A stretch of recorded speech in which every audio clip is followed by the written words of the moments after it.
The dust kicked up around Sophia Davenport's worn boots as she stepped off the afternoon stagecoach in Oro Blanco, Arizona territory, her heart hammering against her ribs like a frightened bird trapped in a cage. It was August of 1882, and the sun beat down mercilessly on the small mining town nestled in the rugged hills near the Mexican border. Sophia carried only a battered carpet bag and the weight of her father's debts, which had driven her across an ocean and half a continent to this harsh, unforgiving land. Her accent, thick with the rolling vowels and soft consonants of rural Ireland, had already marked her as different during every mile of her journey west. The town stretched before her in shades of brown and dust. False-fronted buildings lined a wide main street that looked more like a river of dirt than any proper thoroughfare she had known back home. Men lounged against hitching posts, their eyes tracking her movement with undisguised curiosity. Women in calico dresses hurried past with their market baskets, casting sideways glances at the stranger with the too pale skin and the unfashionably dark dress that had seen better days. Sophia adjusted her grip on her bag and made her way toward the general store, where Mrs. Millicent Carson supposedly needed help. The position had been arranged through a series of letters that had taken months to exchange, offering room, board, and a small wage in exchange for assistance in the store and with the Carson household. It was not the life Sophia had imagined for herself back in County Cork, but it was honest work, and it was far from the shame that had driven her family to ruin. The general store stood 2 stories tall, its weathered sign proclaiming Carson's Mercantile and Dry Goods in faded letters. Sophia pushed through the door, and a small bell announced her arrival. The interior was dim after the bright sunlight, and she blinked as her eyes adjusted to rows of shelves stocked with everything from canned goods to mining equipment. A plump woman with graying hair pulled into a severe bun looked up from behind the counter. Her expression was pleasant enough until Sophia opened her mouth. "Good afternoon, madam. I am Sophia Davenport, come about the position we discussed in our correspondence." The words felt thick on her tongue, each vowel rounded in ways that immediately set her apart from the Americans she had encountered since landing in New York 3 weeks prior. Mrs. Carson's face shifted almost imperceptibly, her smile tightening at the corners. "Oh, yes, the Irish girl." She said the word as if it left a sour taste in her mouth. "I suppose you will do. The room is upstairs, 3rd door on the left. You can settle in and then come back down. There is inventory to be sorted before supper." Sophia nodded, swallowing the sting of the woman's tone. She had learned quickly that her heritage was not always welcome, but she had hoped that here, in this distant territory, people might care more about a person's character than the accident of their birth. The weeks that followed proved her hopes naive. Sophia worked from dawn until well after dark, hauling crates, stocking shelves, sweeping floors, and serving customers who often spoke to her as if she were simple-minded. They raised their voices unnecessarily, as though volume could bridge the gap her accent created. They repeated their orders slowly, emphasizing each word with exaggerated patience that made her cheeks burn with humiliation. "Maybe if you learned to speak proper English, people could understand you, Mrs. Carson said one afternoon in late September, after a customer had complained about having to repeat himself 3 times. Never mind that Sophia had understood him perfectly well the first time, but had been searching for the particular brand of tobacco he wanted among the dozens stocked behind the counter. The other shopkeepers along the main street were no kinder. When Sophia made deliveries, they often mimicked her accent behind her back, thinking she could not hear their crude imitations. The butcher called her "that foreign girl," and the seamstress refused to meet her eyes when she came in to purchase thread for Mrs. Carson. Only at the small church on the edge of town did Sophia find any measure of peace. Father Domingo, an elderly Mexican priest who served the mixed congregation of Catholics in Oro Blanco, welcomed her without judgment. His own accent marked him as an outsider in the increasingly American territory, and perhaps that shared experience created a bond between them. "Pay them no mind, hija," he told her one Sunday after Mass, using the Spanish word for daughter with paternal affection. "They fear what they do not know." Your words are beautiful. They carry the poetry of your homeland. His kindness sustained her, but it could not erase the daily humiliations. Sophia began to speak less, offering only the bare minimum of words necessary to conduct business. She kept her eyes downcast and her thoughts to herself, trying to make herself as invisible as possible in a place where her very voice betrayed her. October brought cooler temperatures to the desert hills, and with them came the cattlemen driving herds south before winter set in. The saloons filled with dusty cowboys spending their wages on whiskey and card games, and the town took on a more dangerous edge. Mrs. Carson warned Sophia to stay close to the store and not to venture out after dark, advice she had no intention of ignoring. It was on a particularly busy Saturday that everything changed. The store was crowded with miners and cowboys stocking up on supplies, and Sophia moved between customers with practiced efficiency, her accent drawing the usual reactions. One group of young cowboys near the back of the store found particular amusement in her words. "Say that again, darling," one of them called out, his voice thick with mockery. "I do love hearing you talk. Sounds like you got a mouth full of mush." His companions laughed, and Sophia felt her face flame red. She focused on measuring out the length of rope for another customer, trying to ignore them. "Maybe she is simple," another suggested loudly. "Can't hardly understand a word she says." How did Carson hire someone who can't even speak Christian? The words cut deeper than they should have, finding the soft places inside her that she had tried to protect. Sophia's hands trembled as she wrapped the rope, and she had to blink back the hot tears that threatened to spill over. She would not give them the satisfaction of seeing her cry. "Leave her be." The voice came from the front of the store, deep and calm, carrying an authority that cut through the laughter like a knife. A man who mocks someone for the way they talk is usually hiding the fact that he has nothing worth saying himself. Sophia looked up to see who had spoken. A tall cowboy stood just inside the doorway, his hat in his hands, his eyes fixed on the group of troublemakers with an expression that was not quite a glare but held enough weight to silence them. He was perhaps 25 or 26, with sun-darkened skin and hair the color of sand. His clothes were worn but clean, and he carried himself with the easy confidence of someone comfortable in his own skin. The young cowboys muttered among themselves, but did not continue their taunts.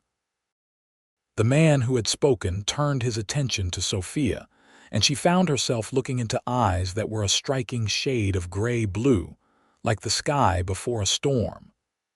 "I apologize for their rudeness, madam," he said quietly. Then, to her surprise, his mouth curved into a gentle smile. "Your words sound like home." Sophia stared at him, uncertain she had heard correctly. "I beg your pardon," he stepped closer, moving to the counter while the other customers continued their business. "My mother was from Ireland, County Kerry. She came to Texas with her family when she was just 16. I grew up hearing an accent like yours.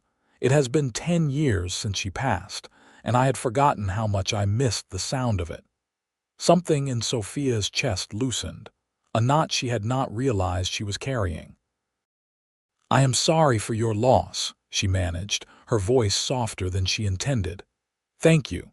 I am Harrison Wright. I work for the Double W Ranch about 15 miles north of town." He set his hat on the counter and pulled a folded piece of paper from his pocket. "I have a list here if you have time to help me. It is quite long, I am afraid. The ranch cook sent me in for supplies." Sophia took the list, grateful for something to focus on besides the unexpected warmth spreading through her chest. Harrison Wright's words echoed in her mind. "Your words sound like home." No one had said anything remotely kind about her accent since she had left Ireland. Most days, she felt like a curiosity at best, an annoyance at worst. As she gathered the items on the list, Harrison waited patiently, occasionally offering a comment about the weather or the condition of the roads. His voice was steady and unhurried, and he did not raise his volume or speak to her as if she were a child. When she asked him to clarify something written on the list, he simply answered her question without making her feel foolish. "You are new to Oro Blanco," he observed as she tallied up his purchases. "I would remember if I had seen you before." "I arrived 6 weeks ago," Sophia replied, focusing on her arithmetic. "From County Cork originally, though I spent some time in New York before making my way west." "That is a long journey. What brought you all the way out here?" Sophia hesitated. The full truth was complicated and painful, involving her father's gambling debts and the moneylender who had threatened far worse than poverty if the family could not pay. Her older brother had scraped together enough to send her away, to give her a chance at a new life where the past could not reach her. "Opportunity," she said finally, which was true enough. "There was nothing left for me in Ireland." Harrison nodded as if he understood the things she had not said. "The West has a way of giving people a fresh start. I hope you find what you are looking for here." He paid for his supplies, loaded them into a wagon waiting outside, and tipped his hat to her before leaving. Sophia watched him go, feeling oddly bereft. The store suddenly seemed smaller, the air staler, the afternoon stretching endlessly before her. Mrs. Carson appeared from the back room, her sharp eyes missing nothing. That was Harrison Wright. He is a good man from what people say, though he keeps to himself mostly. Works hard, does not drink overmuch, and sends money back to his sister in Texas. His father owns the Double W, she sniffed disapprovingly. "Do not get ideas above your station, girl. Men like that do not marry shop girls, especially foreign ones." The words were meant to wound, and they succeeded. Sophia returned to her work without responding, but Mrs. Carson's warning rattled around in her head for the rest of the day. Of course, she had not been harboring romantic notions about a man she had just met. That would be absurd. But the casual cruelty of the reminder that she was considered beneath him stung nonetheless. Harrison Wright returned to the store the following Saturday, and the Saturday after that. Each time, he sought out Sophia to help him with his purchases, and each time, they spoke a little longer. He asked about Ireland, and she found herself describing the green hills and gray skies of her childhood, the cottage where she had grown up with her 3 brothers, the way the rain smelled different there, softer somehow. In turn, Harrison told her about the Double W Ranch, about the cattle and horses they raised, about the harsh beauty of the desert that most people dismissed as barren. His mother had taught him to see the subtle colors in the landscape, the way the light changed throughout the day, painting the hills in shades of gold and purple and deep crimson. She used to say that Ireland was green because it rained so much, and Arizona was brown because the sun loved it too well. Harrison said one afternoon in November, his eyes distant with memory. She missed the rain something fierce, but she came to love this land in its own way. "Did she ever go back?" Sophia asked. "To Ireland, I mean." Harrison shook his head. "She wanted to, but there was never enough money, and then there was never enough time. She died of fever when I was 16. My father took it hard. He still does not speak of her much." Sophia's heart ached for the boy he had been, losing his mother so young. She thought of her own mother, buried in a churchyard in Cork, and the years of hardship that had followed her death. Perhaps that was another thing she and Harrison shared, this understanding of loss. Their conversations did not go unnoticed. The other customers began to whisper, and Mrs. Carson grew increasingly cold in her demeanor. One evening, after Harrison had left, the older woman cornered Sophia in the storeroom. "You are making a spectacle of yourself," she hissed, her face mottled with anger. "Chatting with that cowboy as if you were equals. People are talking. They think you are trying to trap him into something improper." Sophia felt as if she had been slapped. "I have done nothing improper. He is a customer and I am helping him with his purchases. You are encouraging him. I see the way you smile at him, the way you laugh at his stories. You are a shop girl, a foreigner with no family and no prospects. Harrison Wright is the son of a rancher. His father owns thousands of acres and hundreds of head of cattle. What makes you think someone like him would be genuinely interested in someone like you?" The question hung in the air between them, ugly and brutal in its honesty. Sophia wanted to argue, to defend herself and Harrison both, but the words stuck in her throat. Because underneath the anger, she heard the echo of her own doubts. What did make her think that a man like Harrison Wright would see anything worthwhile in an Irish shopgirl with a mocked accent and a shameful past? "I will keep my distance," Sophia said finally, her voice barely above a whisper. Mrs. Carson nodded, satisfied. "See that you do. I took a chance hiring you despite your background. Do not make me regret it." The next time Harrison came to the store, Sophia was polite but distant. She filled his order efficiently and kept her responses brief, avoiding his eyes. She could feel his confusion, the questions he wanted to ask but did not voice in the crowded store.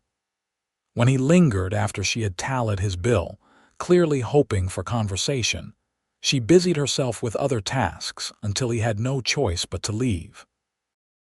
It hurt more than she had expected, this self-imposed distance. The Saturdays had become something she looked forward to, a bright spot in her otherwise monotonous existence. Harrison's presence made her feel seen in a way she had not felt since leaving Ireland. But Mrs. Carson was right. She was a shop girl, and he was a rancher's son. Their worlds might touch briefly across a store counter, but they could never truly meet. November gave way to December, and the temperatures dropped enough that frost appeared on the windows some mornings.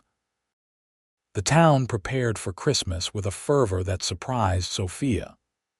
Decorations appeared in shop windows, and the church announced a special midnight mass. Mrs. Carson, in an unusual fit of generosity, gave Sophia $2 extra in her wages to buy herself something for the holiday. Sophia used the money to purchase fabric for a new dress. Her Irish wool was too heavy for Arizona, even in winter, and she had been making do with a single cotton dress that she washed every other night. The seamstress who sold her the fabric was one of the few people in town who treated her with something approaching kindness. Perhaps because she herself had immigrated from Germany 20 years prior and remembered what it was like to be an outsider. "You could come to the dance," the seamstress, Mrs. Keller, suggested as she cut the fabric to Sophia's measurements. "The town is holding one at the schoolhouse on Christmas Eve. Everyone goes. It would be good for you to socialize with people outside the store." The idea terrified and tempted her in equal measure.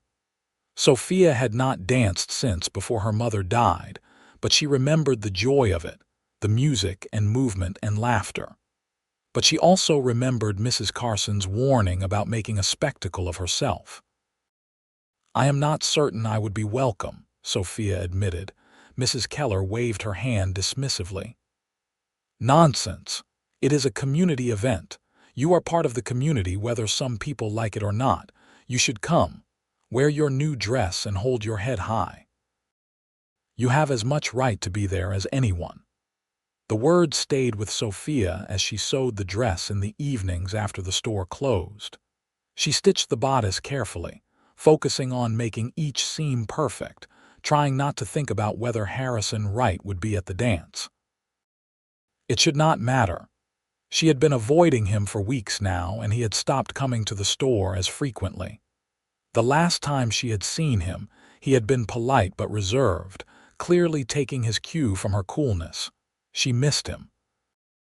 The admission came to her late one night as she sat by candlelight, hemming the skirt of her new dress. She missed the way he looked at her when she spoke, as if her words mattered.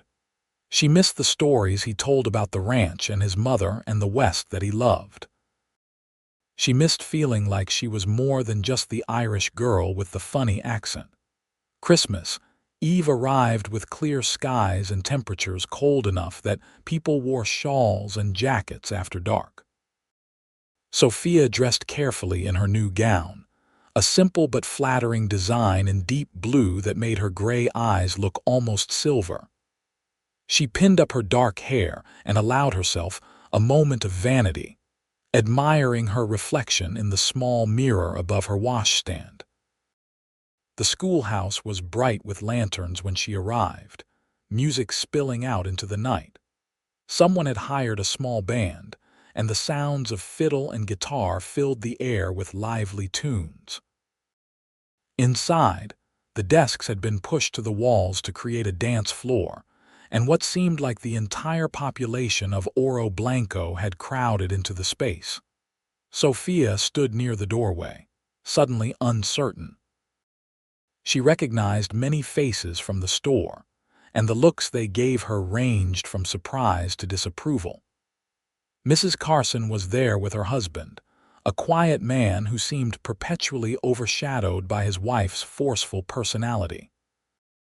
The older woman's eyes narrowed when she spotted Sophia, but she did not approach. "You came." Mrs. Keller appeared at Sophia's elbow, smiling warmly. "And that dress turned out beautifully. Come, let me introduce you to some people." Before Sophia could protest, the seamstress was pulling her into the crowd, making introductions to other women who responded with varying degrees of politeness. Some were genuinely friendly, curious about her background and her impressions of Arizona. Others were coolly cordial, their smiles not reaching their eyes. All of them seemed to take note of her accent, which felt impossibly thick in her own ears. The music shifted to a waltz, and couples moved onto the floor. Sophia watched from the sidelines, her feet tapping unconsciously to the rhythm. She loved to dance, had been good at it once, but she had no partner and no prospects of finding one. The men who were not already dancing stood in groups, talking and laughing, casting occasional glances at the unattached women but making no moves to ask anyone to dance. Miss Davenport.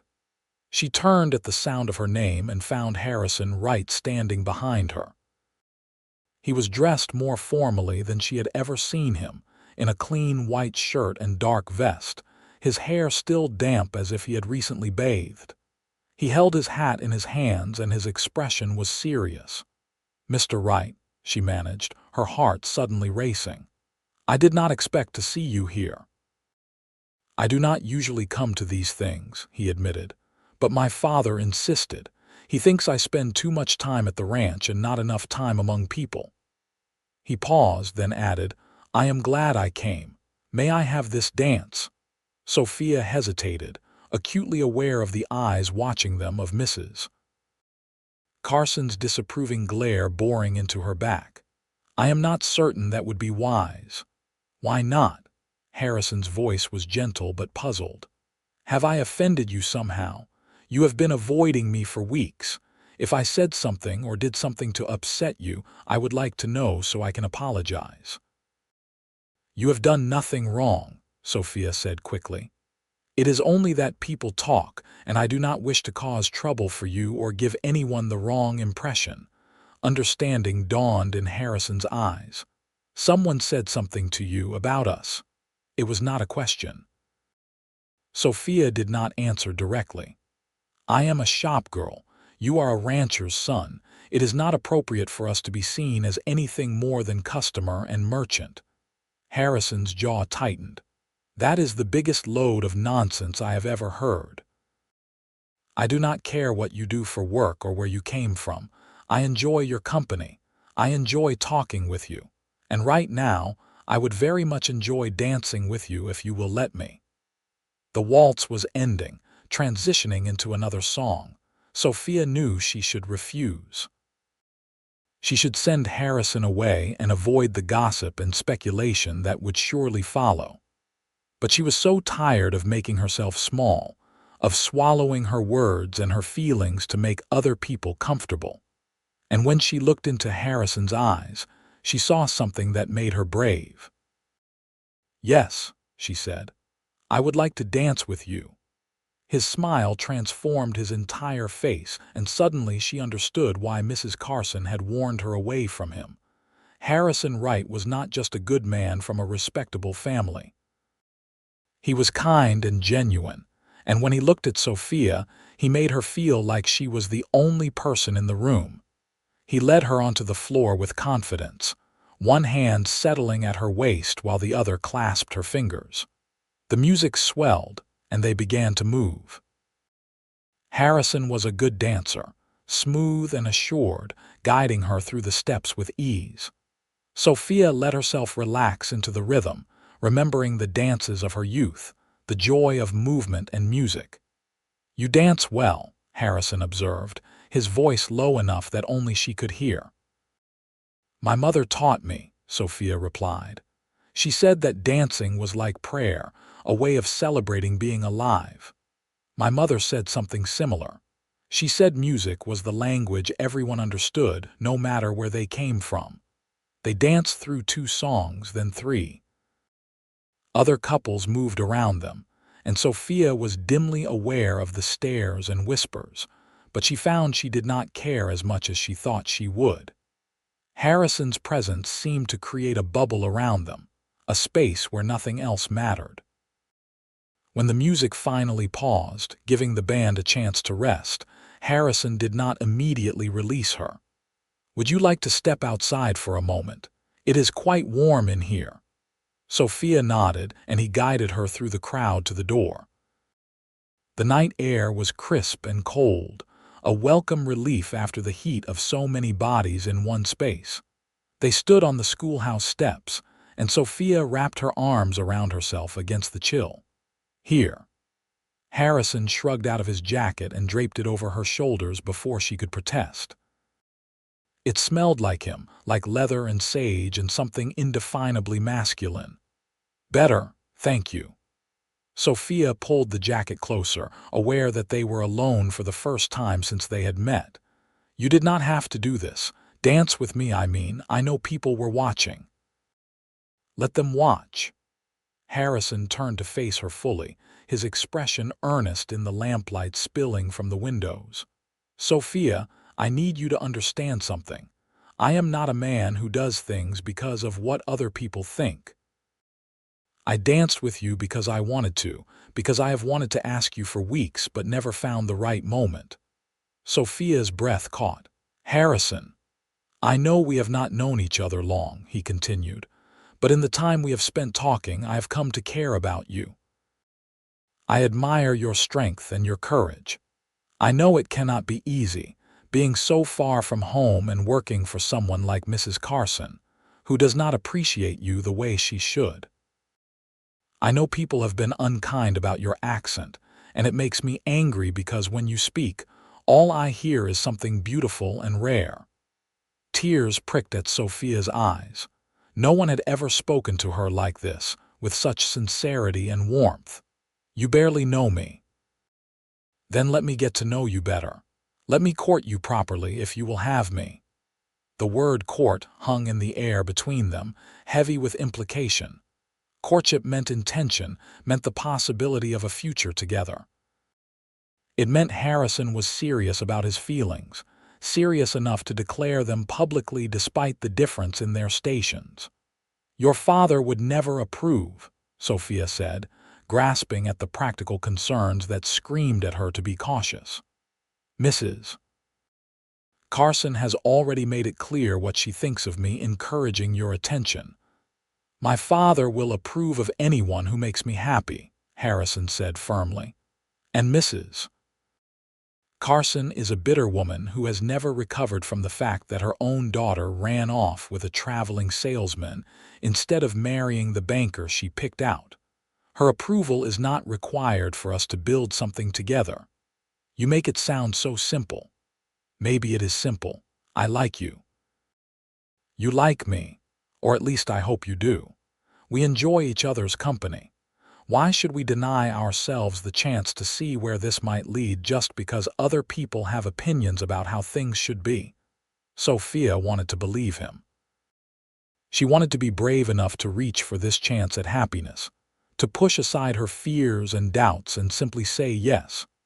But the weight of her past pressed down on her, the shame of her father's debts, and the scandal that had driven her from Ireland.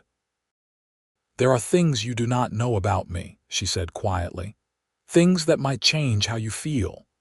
Harrison reached out slowly, giving her time to pull away, and took her hand in his. "Then tell me.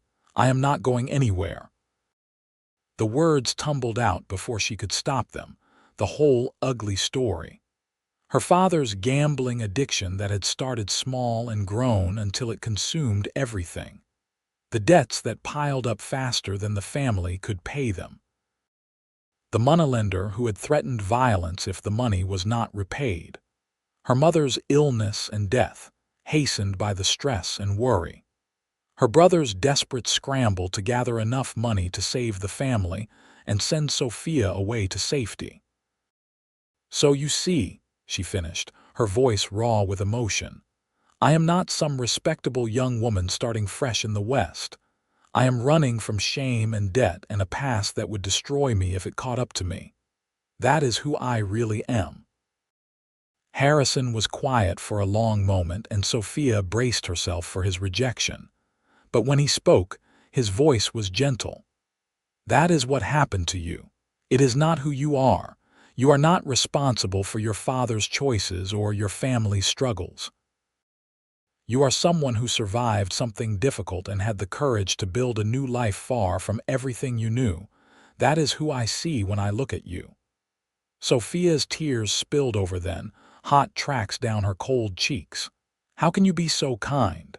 It is not kindness. It is the truth." Harrison squeezed her hand. "My own father struggled with drink after my mother died. He nearly lost the ranch. I was 17 and terrified we would end up with nothing. It took him 2 years to pull himself together, and even now he does not touch whiskey. I understand what it is like to carry shame for something that was not your fault. I understand what it is like to want to run away from your own history."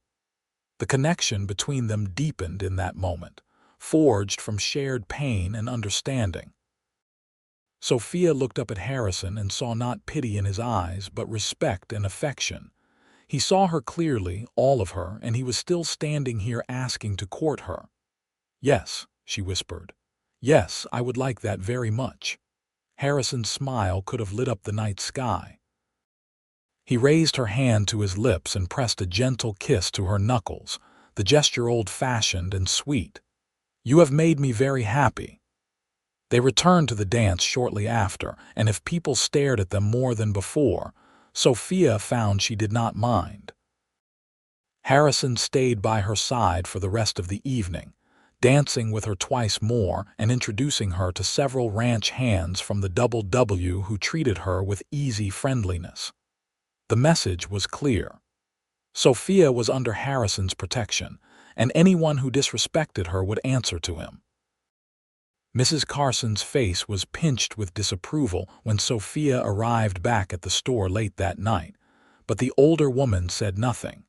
Perhaps even she recognized that the balance of power had shifted. Sophia was no longer just a shop girl grateful for employment. She was being courted by Harrison Wright, and that changed everything. The courtship that followed was unlike anything Sophia had imagined. Harrison came to town every few days, always making time to see her even when his errands were complete. They took walks along the edge of town, chaperoned by propriety, but allowed enough privacy for conversation. Harrison told her about his dreams for the ranch, his plans to expand the herd and improve the breeding stock. Sophia shared her love of reading and her secret wish to someday have a garden where she could grow vegetables and flowers. "There is plenty of land for a garden at the ranch," Harrison said one January afternoon as they walked along a trail that overlooked the valley. "My mother had one, years ago. It fell into neglect after she died, but the plot is still there. You could revive it if you wanted."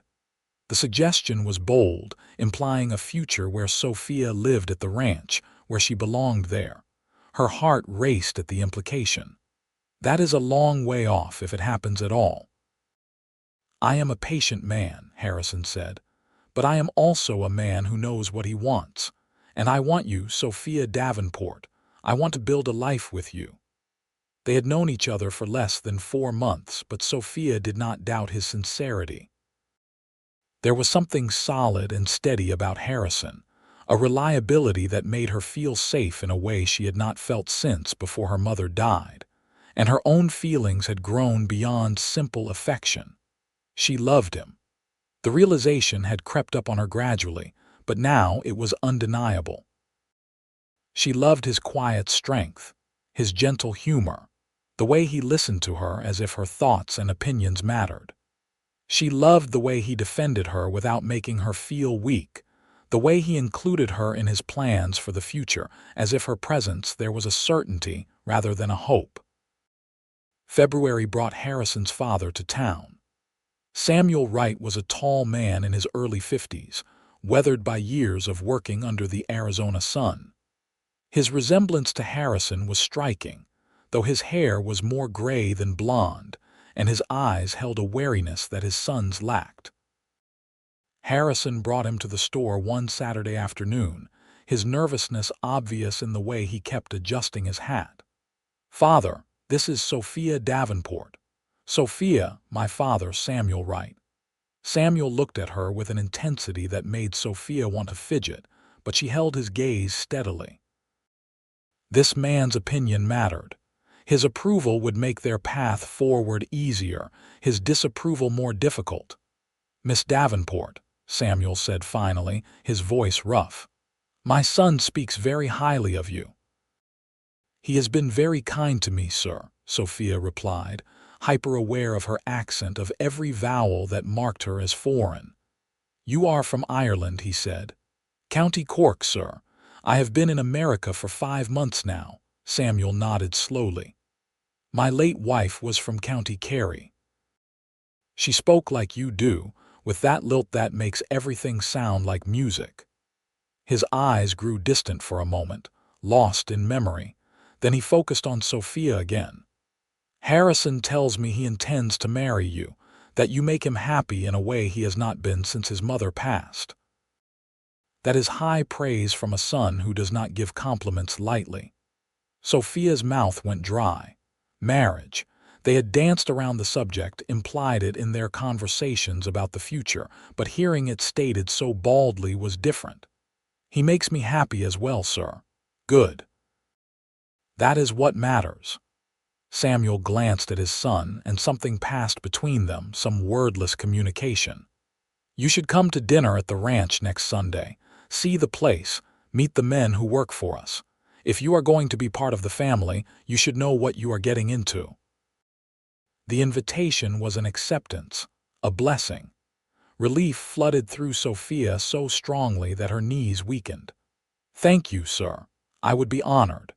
After the Wrights left, Mrs. Carson emerged from the back room where she had undoubtedly been listening. Her expression was sour, but there was resignation in her eyes. "I suppose you will be leaving my employment soon." Not until it is appropriate to do so, Sophia said carefully. Nothing has been formally decided yet, but it will be. The right men do not bring women to meet the family unless they are serious. Mrs. Carson sighed heavily. I will begin looking for your replacement. When you leave, I will need time to train someone new. The words should have felt like victory, but instead, Sophia felt a pang of sympathy for the older woman. Mrs. Carson had been unkind, but she was also lonely and disappointed by a life that had not met her expectations. I have learned a great deal working for you, madam. I am grateful for the opportunity you gave me when I first arrived. Mrs. Carson's expression softened slightly. You are a good worker, I will give you that, and perhaps I was too harsh in my judgments. You could have turned out to be flighty and troublesome, but you kept your head down and did your job. That is worth something. It was as close to an apology as Sophia was likely to get, and she accepted it with grace. The following Sunday, Harrison arrived at the store in a wagon driven by his father. Sophia had dressed carefully in her best dress, her hair arranged neatly, her hands trembling slightly with nerves. The ride to the ranch took nearly an hour, following a winding road that climbed into the hills north of town. The Double W was more impressive than Sophia had imagined. The main house was a sprawling adobe structure with a wide porch that wrapped around 3 sides. Outbuildings dotted the landscape, including a large barn, several corrals and bunkhouses for the ranch hands. Cattle grazed in the distance, and horses moved lazily in a nearby pasture. It is beautiful, Sophia breathed, taking in the sweep of the land. It is home, Harrison said simply, helping her down from the wagon. Come, I will show you around. He introduced her to the men who worked the ranch, a diverse group that included several Mexicans, a former slave from Texas, and cowboys from as far away as Montana. They treated her with a rough courtesy, tipping their hats and greeting her respectfully. Some of them had Irish heritage themselves, she learned, or had known Irish immigrants in other towns. Her accent was unremarkable here, just one of many different ways of speaking that existed side by side. The house itself was comfortable rather than grand, furnished with heavy wooden pieces that had clearly seen years of use. Harrison showed her the kitchen, the parlor, the dining room where they would eat. Then, with a slightly shy expression, he led her outside to a plot of land behind the house. This was my mother's garden, he explained. It has been years since anyone tended it properly, but I thought if you were willing you might want to restore it, as a wedding gift. Sophia turned to stare at him. Harrison Wright, are you proposing to me in an overgrown garden? He had the grace to look embarrassed. I had planned to do it more formally, but yes, I suppose I am.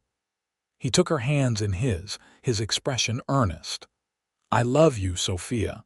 I have loved you since that first day in the store when I heard you speak and felt like I was listening to my mother again. You are brave and kind and stronger than you know.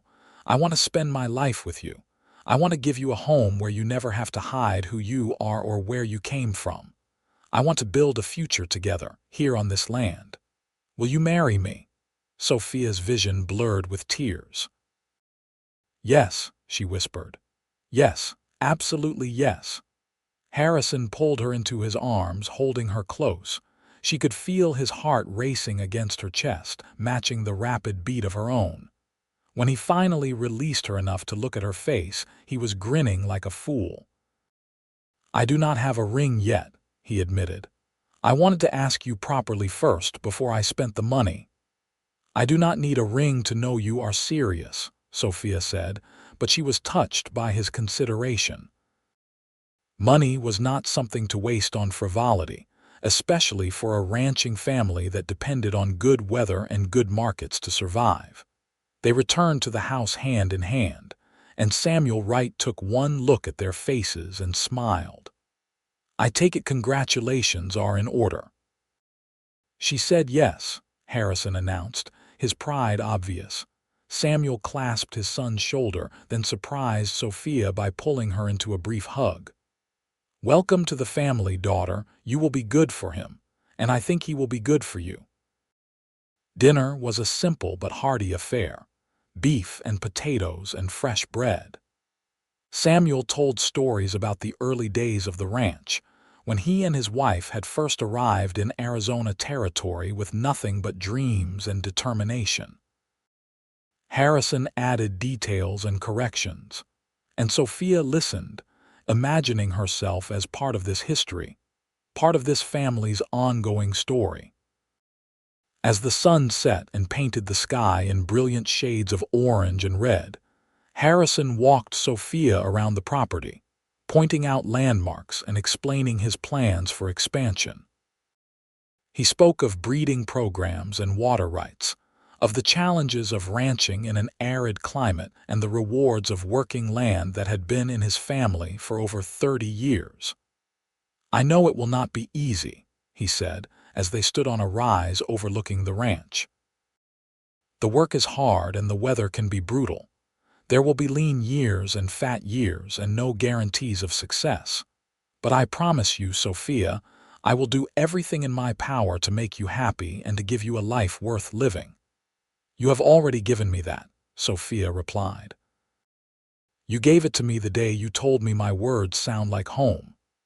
Harrison kissed her then, gently and sweetly, as the last light faded from the sky and the stars began to emerge overhead. It was a promise and a beginning, the first of many kisses they would share over the course of their lives together. They were married on a warm day in late April, in the small church where Father Domingo officiated. Sophia wore a dress that Mrs. Keller had helped her make, white lace over cream satin, simple but elegant. Harrison wore his best suit, his hair neatly combed, his eyes never leaving his bride's face. The church was packed with well-wishers. To Sophia's surprise, many of the people who had ignored or mocked her during her first months in Oro Blanco attended the wedding, offering congratulations and gifts. Perhaps Harrison's acceptance had changed their minds about her, or perhaps they simply respected the Wright family enough to welcome anyone Harrison chose to marry. Either way, Sophia felt the shift in how people treated her, the way her accent was now considered charming rather than strange. Mrs. Carson even attended, bringing a set of dishes as a wedding gift and offering stiff but sincere good wishes. "You did well for yourself," she told Sophia before the ceremony. "Better than I would have predicted. I hope you will be happy." "Thank you," Sophia said, meaning it. Despite their difficult beginning, she harbored no ill will toward the woman who had given her a job when she desperately needed one. The wedding breakfast was held at the ranch, with long tables set up in the yard and food enough to feed an army. The ranch hands had decorated the porch with wildflowers, and someone had brought a guitar to provide music. It was not the grand affair that wealthy families might have arranged, but it was filled with warmth and genuine joy. As Sophia danced with her new husband under the afternoon sun, she thought about how far she had traveled, both in miles and in spirit. A year ago, she had been in Ireland, watching her family fall apart and fearing for her future. 6 months ago, she had arrived in Oro Blanco alone and friendless, her accent marking her as an outsider in a harsh and unforgiving land. Now she was Sophia Wright, wife of a good man, daughter-in-law to a kind father, mistress of a ranch that sprawled across thousands of acres.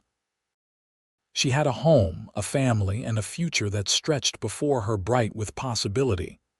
"What are you thinking?" Harrison asked, pulling her closer as they swayed to the music. "That I am happy," Sophia replied honestly, "that I never imagined I could be this happy." "Good. Because I plan to spend the rest of my life making sure you stay that way." True to his word, Harrison devoted himself to Sophia's happiness in the months and years that followed. He helped her restore his mother's garden, carrying water during the dry seasons and building raised beds for vegetables. He listened to her stories about Ireland without judgment, understanding that she could love her new home while still missing the old one.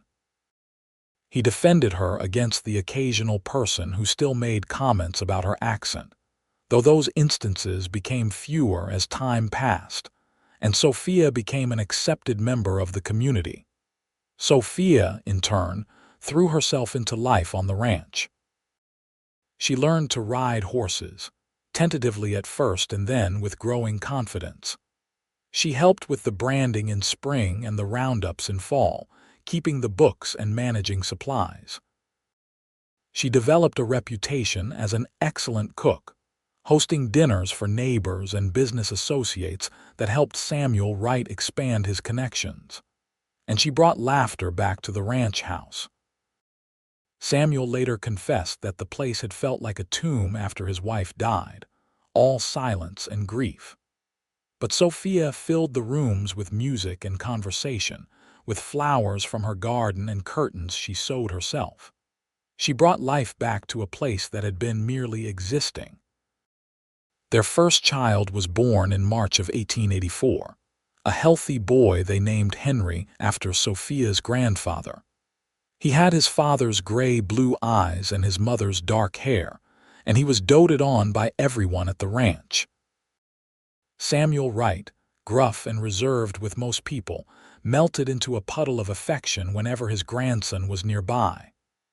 "My mother would have loved him," Harrison said one evening, watching Sophia rock Henry to sleep. "She would have loved you too. I wish she could have met you."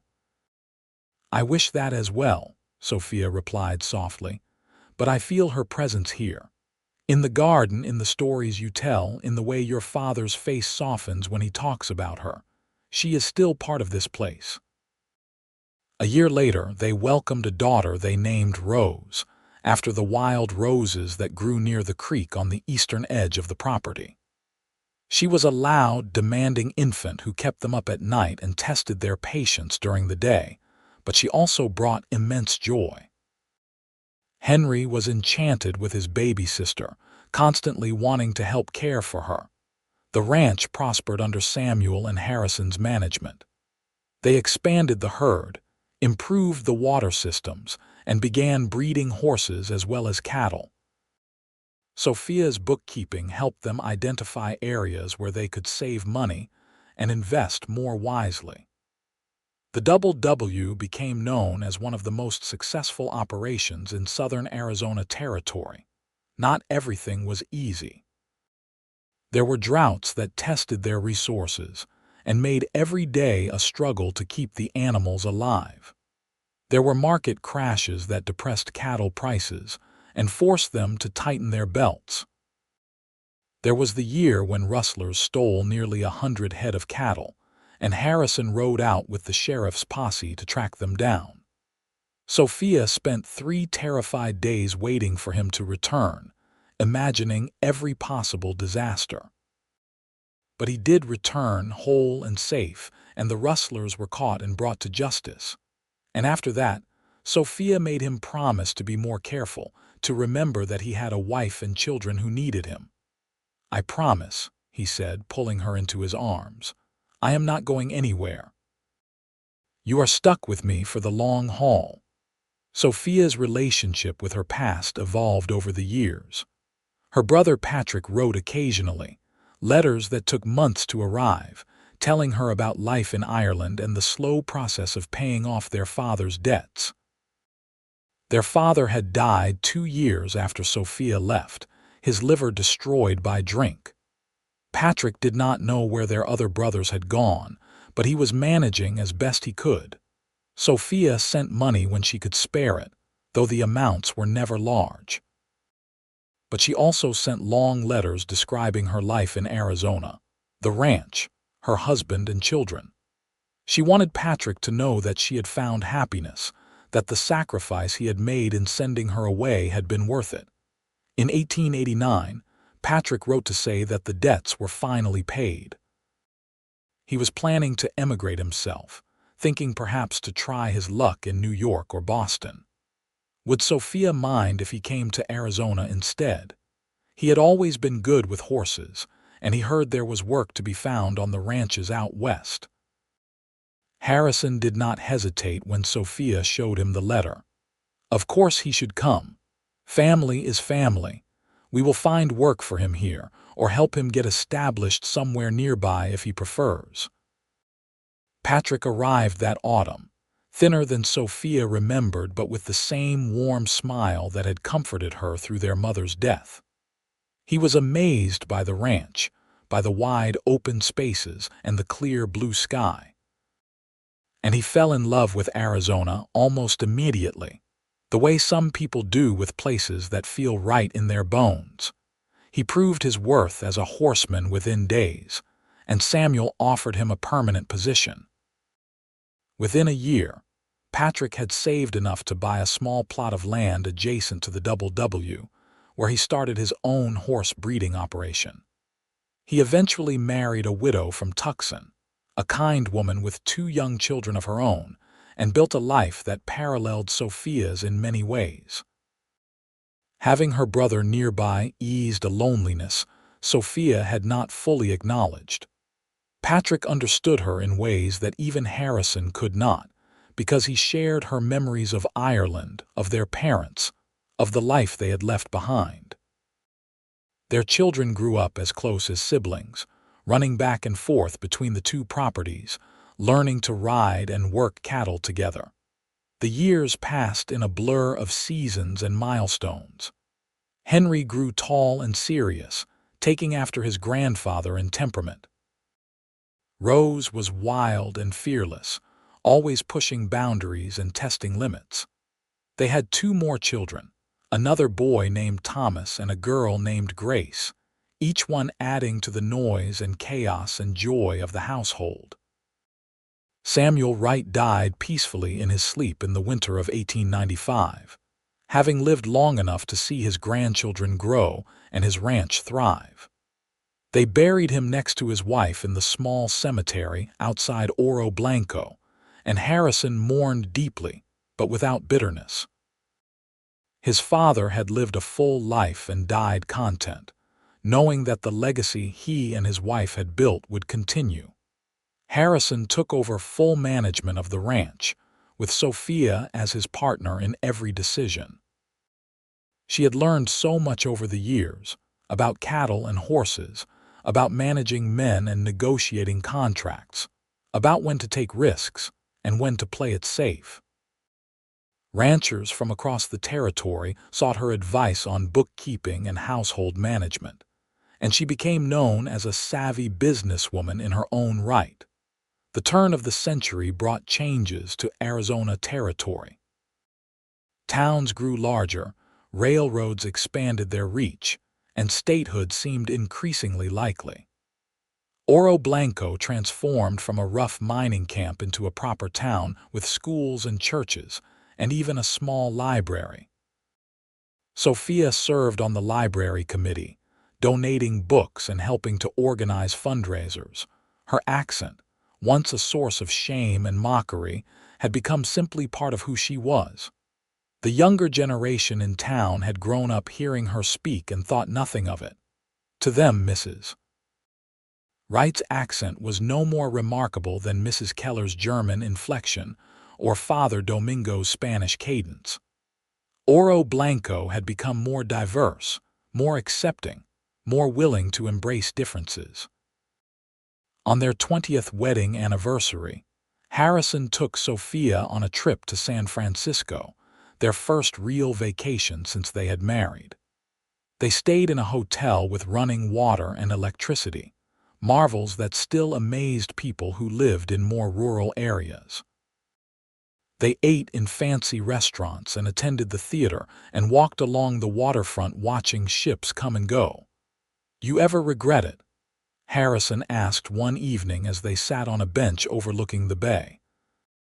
"Coming to America, marrying me, spending your life on a ranch instead of in a city like this?" Sophia looked at her husband, at the gray that now streaked his hair, and the lines that years of sun and wind had etched into his face. He was 50 years old, and she was 42, and they had built a life together that was richer than anything she could have imagined as a frightened girl stepping off a stagecoach in Oro Blanco. "Not for a single moment," she said firmly. "You gave me everything I needed. A home, a family, a place where I belonged. You told me my words sounded like home, and you made that true in every way that matters." Harrison smiled and took her hand, pressing a kiss to her palm. "You gave me the same. I was just existing before you came along. You taught me how to really live." They returned to the ranch renewed and ready to face whatever came next. Their children were growing up, making their own choices about what they wanted from life.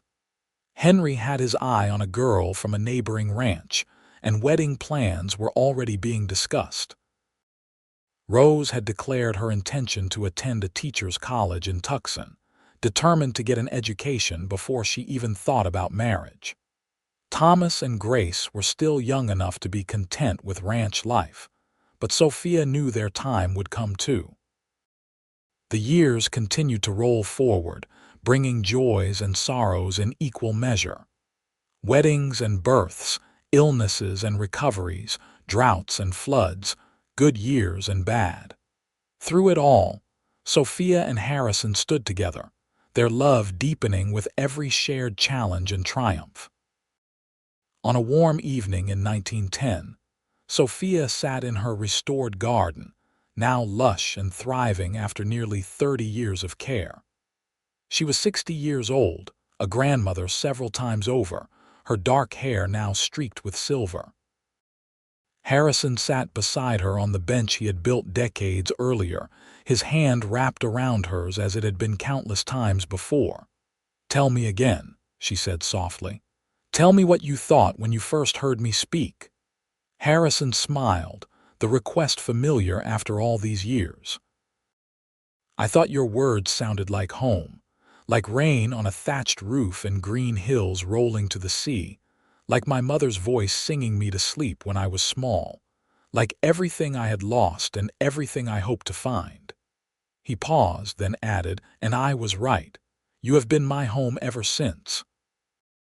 Sophia leaned her head against his shoulder, contentment settling over her like a warm blanket. The sun was setting over the hills, painting the sky in brilliant colors, and somewhere in the house behind them, she could hear their grandchildren laughing. The garden smelled of roses and sage, of growing things and good earth. "I love you," she said, the words as true now as they had been on their wedding day. "I love you too," Harrison replied, "always and forever." They sat together as darkness fell and the stars emerged. Two people who had found each other against impossible odds and built something beautiful and lasting. Sophia's accent had brought her shame and rejection when she first arrived in Arizona, but it had also brought her to Harrison, who heard in her voice not something to mock but something precious to cherish. And in the end, that made all the difference. Because home was not a place or a way of speaking. Home was the person who looked at you and saw everything you were and everything you could be and loved you anyway.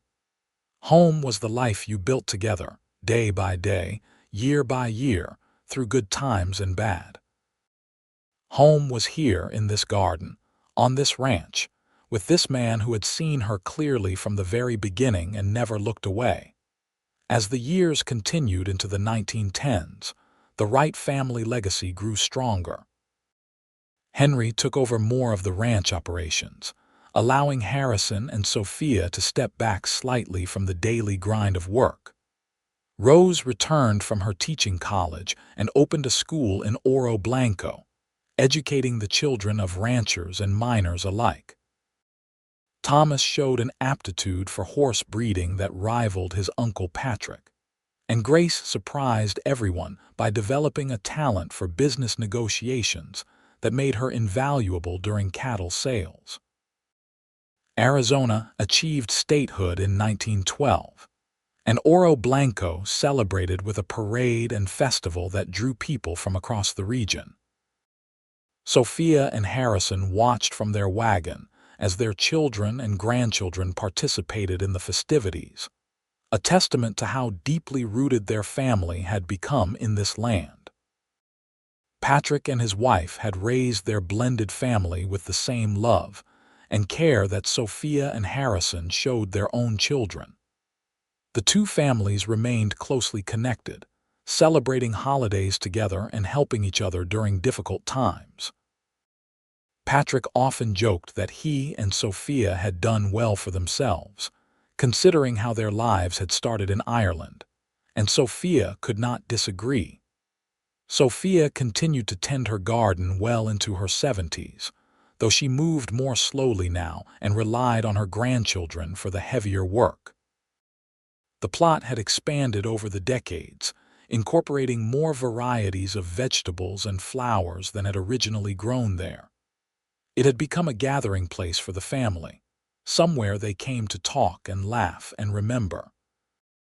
One afternoon in the spring of 1920, as Sophia pruned roses with her eldest granddaughter helping, the young woman asked a question that made her pause. "Grandma, what was it like when you first came to America? Were you scared?"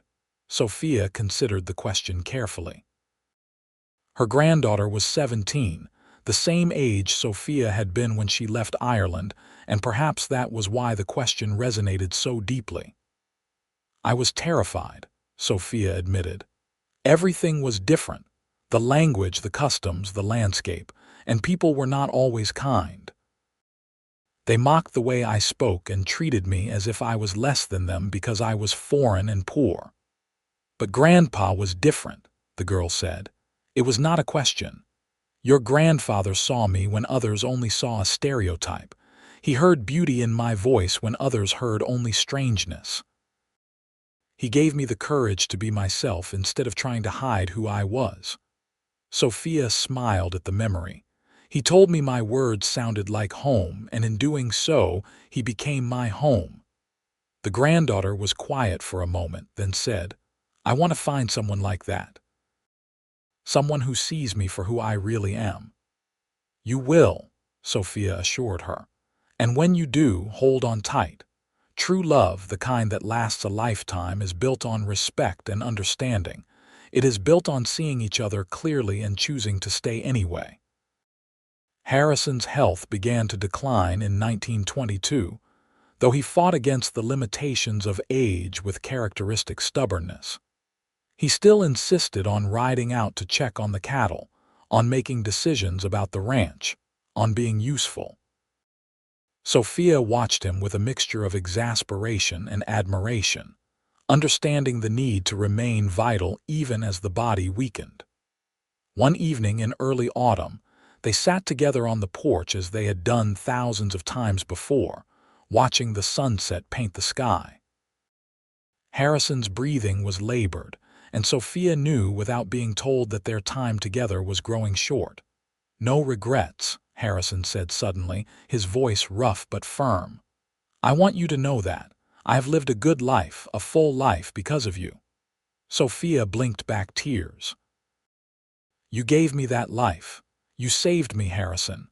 "No," he corrected gently. "We saved each other. I was half alive before you came along, going through the motions but not really living. You brought color and music and joy back to my world. You gave me children and grandchildren and a reason to build something lasting. Everything good in my life started the day you stepped off that stage coach." They sat in comfortable silence as the stars began to appear, hand in hand as they had been for nearly 40 years. Sophia memorized the moment, knowing that these peaceful evenings were numbered now, that she would soon have to face a future without Harrison by her side. Harrison Wright died peacefully in his sleep 3 weeks later, with Sophia holding his hand. He was 70 years old and had lived to see his children grown and his grandchildren thriving. The ranch he and his father had built was more successful than ever, a testament to hard work and careful stewardship. The funeral drew hundreds of people from across Arizona. Ranchers and businessmen, cowboys and shopkeepers, everyone whose lives Harrison had touched in some way. They told stories about his fairness as an employer, his honesty in business dealings, his kindness to those in need. And they spoke of his love for Sophia, the Irish girl who had become the heart of the W Ranch. Sophia grieved deeply, but not bitterly. She had been blessed with 40 years of marriage to a man who loved her completely. Many people never found that kind of love at all. She would miss Harrison every day for the rest of her life, but she would not wish away a single moment of the time they had shared. She continued to live at the ranch, supported by her children and surrounded by her grandchildren. Henry had taken over full management of the W years earlier, running it with the same integrity his father and grandfather had shown. The family made sure Sophia wanted for nothing, though she remained independent and active well into her 80s. Her garden became even more important to her in the years after Harrison's death. She spent hours there, tending plants and remembering the man who had restored it for her as a wedding gift. Sometimes she talked to him as she worked, telling him about the grandchildren and great-grandchildren he was missing, about the changes to the ranch and the town, about how much she still missed him. On Sophia's 90th birthday in 1938, the family threw a celebration that filled the ranch house to bursting. 3 generations gathered to honor the woman who had come to Arizona alone and afraid and built a legacy that would last for generations. They toasted her with cider and told stories about her sharp wit and generous spirit. They thanked her for the example she had set, for teaching them about courage and resilience and love. As the party wound down and the guests departed, Sophia sat in her favorite chair on the porch, wrapped in a quilt one of her granddaughters had made. She looked out over the land she had called home for more than 50 years, at the hills turning purple in the fading light, at the garden that still bloomed despite the challenges of the desert climate. She thought about the journey that had brought her here, from a small cottage in Ireland to this sprawling ranch in Arizona. She thought about the pain and fear that had driven her across an ocean, and the hope and determination that had sustained her once she arrived. She thought about the day Harrison Wright had looked at her and seen not a foreigner to be mocked, but a woman to be treasured. "Your words sound like home." Those 5 words had changed everything. They had given her permission to be herself, to stop hiding and apologizing for where she came from. They had been the beginning of a love story that spanned decades and transformed both their lives. Sophia died peacefully in her sleep on a warm night in June of 1939, surrounded by family and slipping away as gently as a sigh. They buried her next to Harrison in the cemetery outside Oro Blanco, under a headstone that bore both their names and the dates that marked their time on Earth. But their legacy lived on in the children and grandchildren and great-grandchildren who continued to work the land they had loved. It lived on in the garden that remained a gathering place for the family.